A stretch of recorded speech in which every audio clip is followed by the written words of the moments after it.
रोहित शर्मा मोटा हो गले पेट बाहरी गलानी एमती किसी एक्स रे पोस्ट कर कांग्रेस नेत्री सामा महमद से लिखिं जे जड़े क्रीड़ाविद एते मोटा हेबा ठीक नुहे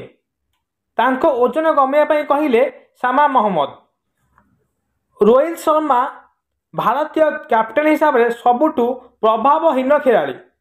तांको भाग्य भल बोली से भारत दल कैप्टेन होती एमती किसी एक्स रे पोस्ट कला परे विवाद बढ़ी विवाद पर मुह खोली सामा महमद भूल मागिया मना कर मु किछि भूल लिखी ना भूल कम पे मागिबी मु जहाँ लिखी ताहा जोटा ठीक सेटा लिखी। बारंबार